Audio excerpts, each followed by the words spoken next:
I'm Russ Milheim from the Direct. Thank you so much for joining me today. Well, thank you for having me.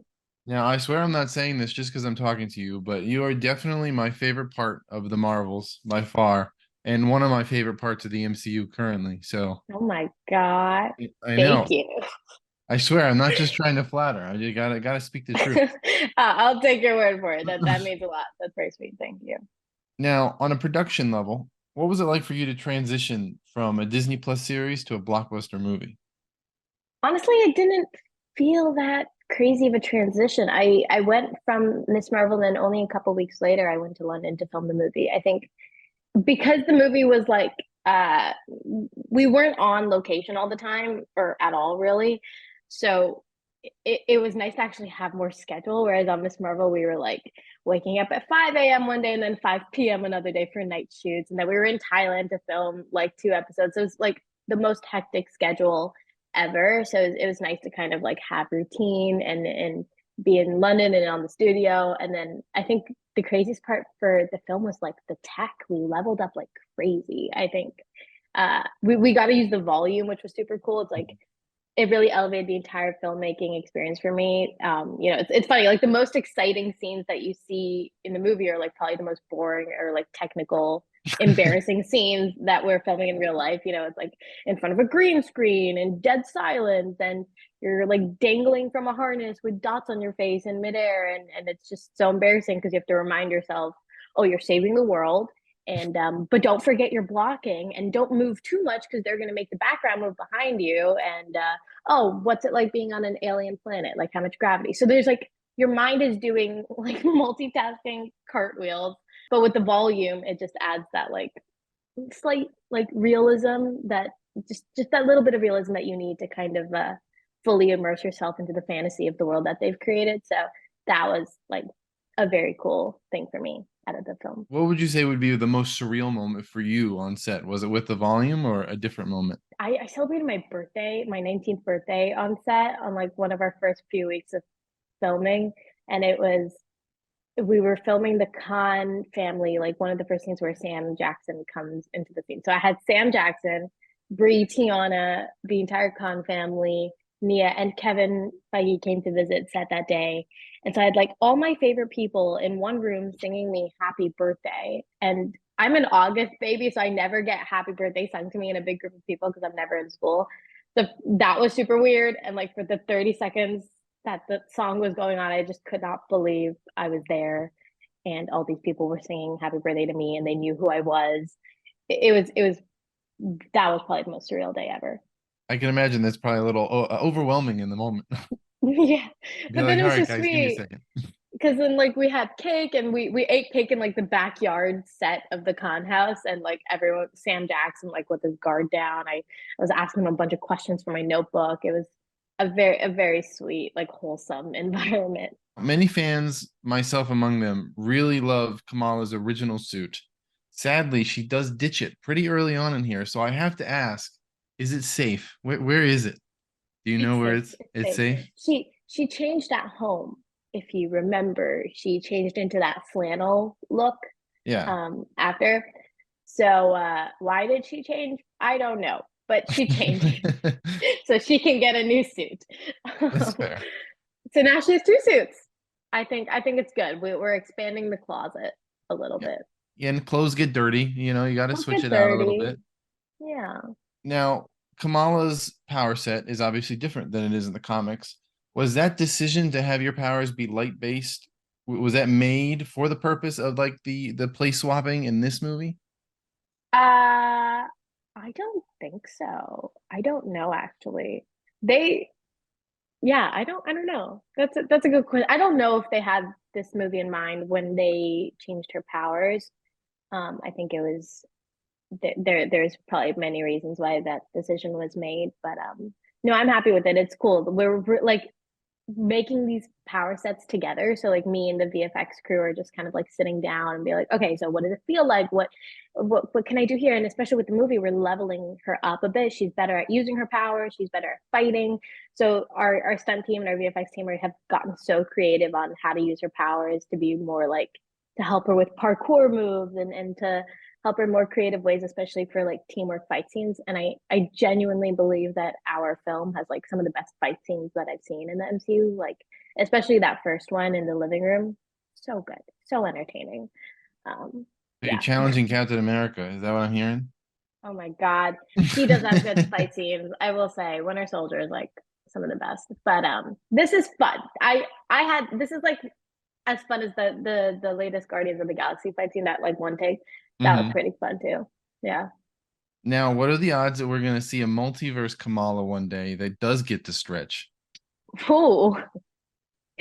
And are you I going to be hope. jealous as a character? You're like, I wish I could stretch.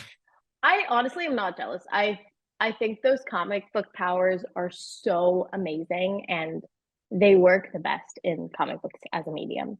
Like I'm writing a comic book right now for Miss Marvel, and it's like her own miniseries. And I when I was like having those conversations with our artists and everything and my co-writer, I was like, I want this to be a love letter to her powers. Like I think she's so there's such versatile powers and we can do so much with them. She can turn into any shape, and I want to like our let our imaginations run as wild as they can, and like let's see how crazy shapes we can come up with and what we can do with our powers. So it's it's been really fun, and I think not everything from a comic book needs to be translated into live action, especially if it works better in a different medium.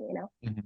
Yeah, you've talked a lot about the musical planet. Did you ever get a chance to sing yourself? I know Bree got a lot of singing in, but did you get to belt some tunes out? I did, but like there was this one scene where I'm like talking to a Ladnian and they don't understand me, so I sing my line. That was about it.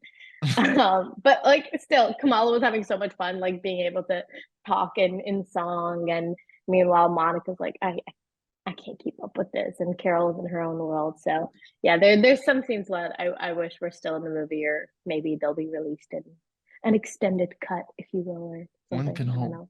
One can hope. Another question about that musical scene is audiences don't ever really get to learn what became of Captain Marvel's diplomatic husband. Did the previous versions of the scene kind of give a more definite answer as to like what he got left doing when you guys abandoned Chip? I've been asking that question for a very long time. Like, I hope he's not just dead. Where did the water go? How much is left? I have so many questions. I think because we didn't see what happened, they're probably okay. That'll be once we get to Secret Wars, that'll be that big, end game moment that culminates and we'll finally learn what happened. Imagine just everyone's Kang, everyone is just singing songs on Aladdin in the final That would battle. be quite a place for a final battle. That'd One be big great. musical. That's my dream now. So there's a scene in the movie where you were listing off code names for Monica, and you let slip one name in particular, Nova, and it hurt my soul because I've always wanted Richard Rider in the MCU, but I don't know when it's ever going to happen. Uh, I want Sam Alexander, not Richard Rider. what? I What about both know. of them? Can we do both of them? Let's do both of them. Why not? Yeah, I was gonna ask, if there's a Marvel character who hasn't been on screen, who do you want to see come into the MCU next? Would Sam Alexander be towards that? Would that I love Sam Alexander and I love Miles. I think I'm a big fan of the Champions comics, especially like the more recent runs. So like Kamala, Miles, and Sam, like their chemistry is so sweet, and I want her to have like more of that young energy in her life. So yeah, those two would probably be my top choice, I think. you mentioned the champions, and I actually had a particular question, and it seems like we're building to the Young Avengers. Do you think when that does play out in the MCU, are we going to see maybe the name Champions instead of Young Avengers? Especially since you guys, you aren't getting any younger. So Young Avengers just might not be the most apt name for the team in 3 years. That's funny. I don't know. I don't think I am a part of that decision making. But I personally like Champions mostly because I've read those comics more, but I don't know how the fan base would respond to that name. I know Young Avengers has the advantage because, well, it's Avengers, but Yeah. Like what's gonna sell more tickets? the end of the movie with the scene with Kate Bishop was a lot of fun. And there was a recent interview. You mentioned that you were originally supposed to be recruiting a few people in the end of the movie. Are you able to share maybe some other names that were possibly on Kamala's list that you could have swung by? I Like, don't know. I don't know what the rules are for like scenes that were cut. Like, am I still supposed to keep those secrets? No one tells me these At things. least I assume that it's still not like it's not canon per se, you know, like Marvel can change whatever they want if it's not on screen. So it's I up will to you. say, like, whatever names you can guess are probably right. Like, there's not that many young people in the MCU right now. Sure. I mean, I would guess America Chavez. You have Ironheart. I think we're two, and then obviously Ant-Man's daughter, which you basically Hmm. mentioned. So that's an obvious one. And maybe you That can is an get some obvious one. advice from Peter Parker. Maybe you can get him to join your group. Ugh, yeah, that would be nice. I, I would love to see a team up. Like their team ups in the comics are honestly one of my favorites. So Yeah. that would be cool. Previously, Marvel would assign actors on contracts that would kind of lock them into multiple projects. Like Samuel L. Jackson signed a 9 movie deal at one point. Are you contractually obligated in similar ways to appear in more movies or shows if Marvel wanted you to, or are we just playing it project by project at this point? I think we're playing it project by project. I don't know. I don't know. I need to reread my contract. It's been so long. I really don't remember what's in there. They probably owed me for life. I don't know. I can I'm only happy to imagine be that's a there whenever they call. I imagine that's a lengthy contract to casually read. It is. It'll be my in-flight read one of these days. Previously you mentioned on set where you had this notebook that you were writing, you were getting questions from Samuel L. Jackson. Can you kind of talk more about what that notebook is and how that Oh, is part of your experience as an actress? I have it right here with me. It's it's okay. I started that. It's a journal. It's not like people have been saying it's this crazy. Like I have all this like Marvel trivia. I have some Marvel trivia. Okay, it's mostly my thoughts and feelings in that notebook. My life is really crazy right now, and I don't have great memory. So I like to, because my days are so crazy and hectic and packed, I want to remember, as much as I can out of this entire experience. So I do try to journal as much as possible. And sometimes it's just like point form notes of what happened in my day, just so I can remember it and then the feelings that it left me with. And, I want to be able to like go back on it one day, be like, gosh, my life was so cool. Like I'm so lucky, it's just to keep track of my life and my feelings. And there's not a lot of people who can relate to what I'm going through right now. So it's nice to basically talk to yourself. Yeah. Yeah. I completely see that. Now, Marvel excitement seemed to have hit a high point with the release of Endgame. As a fan, what do you think Marvel could do in the coming years to reach that same or a similar level of excitement outside of a big musical climax, of course? I don't know. I don't know if it's about like just getting bigger and bigger and bigger because then like what's left, I think it's just about making the audience care about their characters and I think they've established so many wonderful characters in the last phase of the MCU that it would be nice to see them all again and see them team up. I think because there's so many new characters, people want to like start shipping people together, be like, oh, seeing Kamala and like the Red Guardian together, like imagining all these pair ups, and I think that would definitely pay off in a movie like the next Avengers.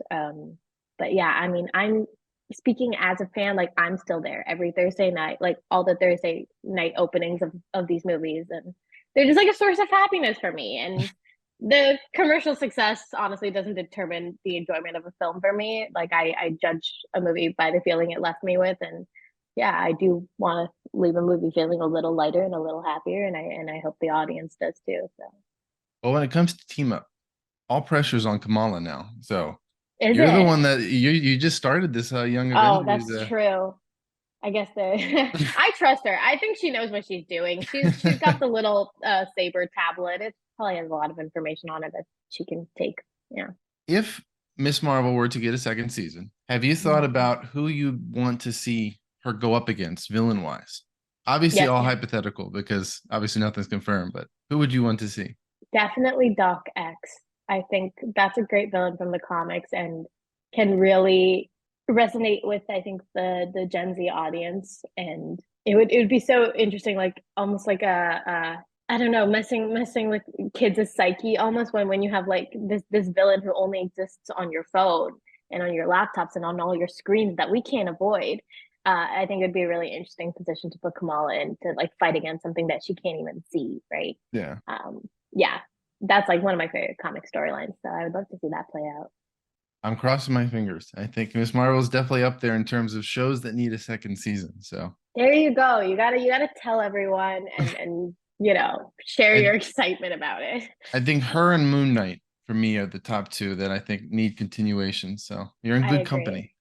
Okay. um, Marvel confirmed at last year's Comic Con that Kamala is going to be returning in Marvel Zombies, the animated show. Oh What has that yeah. process been like voicing Miss Marvel for the animated medium, assuming you've done anything for it yet? Yeah, we filmed the whole thing. It was amazing. It was so much fun and I love there's a lot of cool characters in the Marvel Zombie show, Mhm. and Kamala's kind of the center of the show. They described it to me as like she's basically the Frodo of the story, and I was like, that's amazing. And I get to interact and meet all these people along her journey. And yes, they're only the voices, and I don't get to hear their voices in real time, but just it's my fantasies, right? Like knowing Kamala's going to interact with some really cool people even if it's just animation is so special in a lot of ways. Yeah. Now, how's being part of the MCU changed you as someone who, used to and also still is a big fan from the comics? How is now being on the inside? Uh, I mean, I'm definitely changed. I can't watch these movies or shows the same way. It's just like I know when things are green screen now. I know when like how they film certain fight scenes and stuff. But I think watching like real people work on these movies has and seeing all the effort and manpower that goes into making a movie like this, it just humanized the films for me so much more. So they just like they have so much to offer beyond the amazing storytelling. Like every single person who works at Marvel Studios is genuinely a fan and so in love with their craft and in love with their job. And I think that dedication to their work is what makes a good, if not great movie. So I've gotten to meet a lot of really cool people. And yeah, yes, it's like kind of ruined how I watch movies now because I know the process, but I just have like so much more appreciation for these films. Now, real quick question before I have to head off. Can fans look forward to seeing you in anything outside of the MCU anytime soon? Maybe. I Maybe. don't know. We'll, we'll cross our fingers. I can only assume you're getting plenty of offers with your time in the MCU. So May possibly. If it really like honestly my I just want to like meet interesting people who have interesting visions and be a part of that. So if something comes up that checks all my boxes, then absolutely yes. well, sounds good. Thank you again for talking with me at the Direct. I appreciate it, and I look forward to whatever the next step for your journey is in the MCU, which is hopefully sooner rather than later. I hope so too.